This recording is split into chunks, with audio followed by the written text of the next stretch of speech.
I'm Paul. Today, we're going to be talking about why your Z32-300ZX hatch struts suck. These are a common point of failure, and normally what you're going to see when they start to fail, they're 30 years old. You pop your hatch open and they need to be lifted all the way up, and when you come and let it down, they'll start to sag. Doesn't really come back up.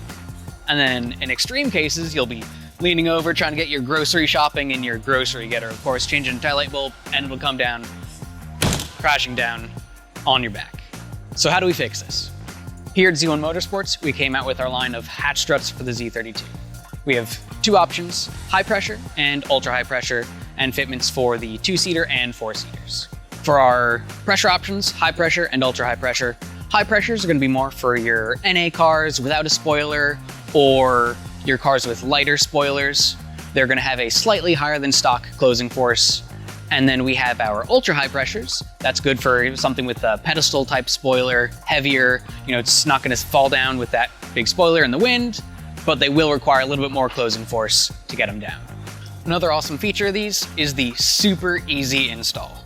All we're going to need today is a 12mm wrench. Let's get started. Before beginning, ensure that the vehicle is in park or in gear with the e-brake up. Support the hatch with a suitable prop so that it doesn't come falling down on you when you loosen the struts.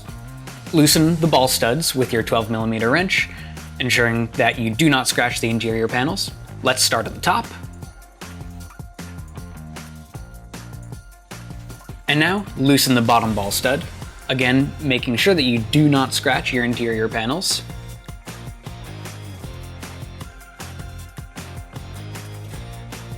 With the strut removed, remove the washers from the ball stud.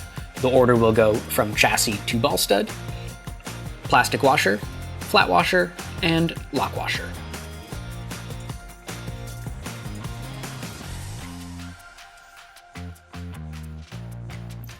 Take your 12mm wrench and install the supplied ball studs at the top and the bottom. These don't need to be super tight, just good and snug. Take your new Z1 high pressure hatch struts and remove the retaining clip from the rod end. Pop the ball into the socket of the strut and reinstall the clip.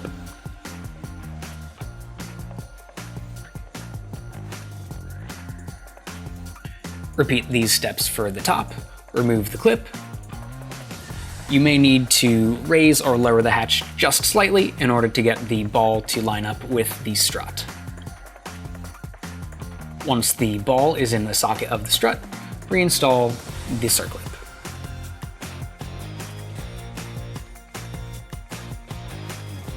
Repeat these steps for the other side of the vehicle, and you're all set. Once both struts have been replaced, remove your prop and test out your brand new Z1 high pressure hatch struts.